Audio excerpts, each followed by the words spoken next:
Hey there, scrappers and stampers. Again, I apologize. I'm getting over a cold. So if you've watched any of my other videos that have been earlier in this week, you know that I've not been feeling too well. But that does not stop the creativity from flowing. So there's several things I still want to get on video. So today, actually, this first part of the video is you talking to me, or watching me rather, and then the second part is actually going to see the screenshots of what I'm going to show you.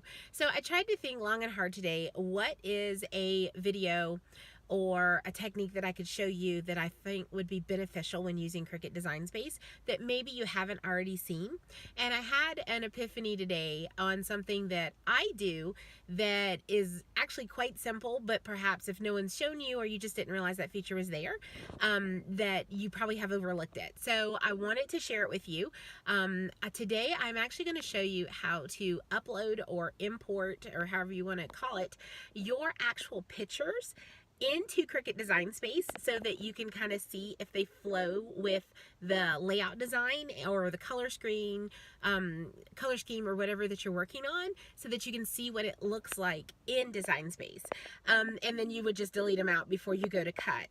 So it's just one of those things where it's just a technique really to help you with designing, but I think it might be quite beneficial for many of you, especially if you're new to Cricut Design Space, and then soon enough you'll be a pro, so you won't even need this tip really. But I still use it even though I've been using Cricut Design Space for quite some time, and I think you might find it beneficial. So let's go ahead and get started. And as promised, I'm going to show you a quick and easy tip on how to add photos into your layouts so that you're able to kind of gauge sizing and design and even colors. So I'm going to open up one of my Cricut Design Space designs that I already have saved in here, and no particular one, just one that I thought I would showcase. So I'm going to click Customize. I'm going to say, yes, I want to replace. I already had something on the canvas here.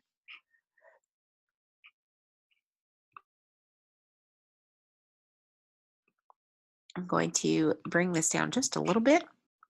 Okay, so in this particular one, it's just holding one photo. So all I want to do is go to Upload.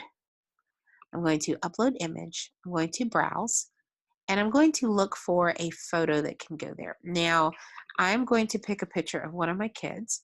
So we're going to go with this picture of her. And I'm going to leave it at simple. Actually, I take that back. So let's look at complex. Let's leave it at complex, I'm sorry. And hit continue. And of course, this is her. And we're going to hit continue. And I'm going to use the save as print, then cut image here, and click for photo name. I'm going to put Ireland because that's her name, and save.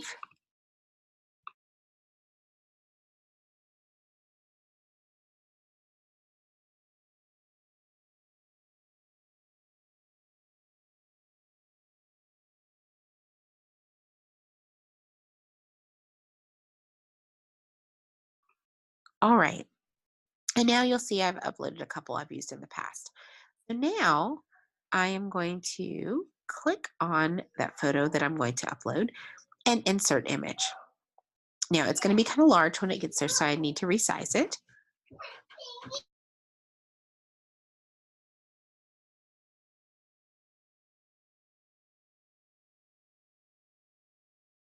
So on here, you'll see it's currently 14.22. So I'm actually just going to make this a 6 and unlock it by 4 photo. Sorry about that. Cricut Design Space has been doing some updates. All right, so now it's a 6x4. And I am going to simply drag it in. Now you'll notice it covers up that entire white piece. Now, when I print my photos, I print a white border on them, but let's just say that I didn't have that ability. So I'd actually drop this probably down to about 5.80 by 3.80.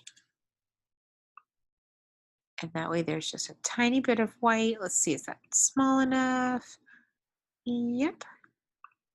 Sorry about that. It's popping up again. There we go. And so I still would have that white border. And that way, when I'm going through and deciding if I like the placement of this, I may say, you know what, I want a bigger piece of purple around this one, or I want this to be up a little higher or down a little lower. It helps me be able to gauge that by having the photo there, and then I can see that that's actually how the layout would look once I print my photos. So I hope that this was helpful. If you have any questions at all, please feel free to message me or leave a comment below. Thanks so much and have an awesome day. Bye-bye.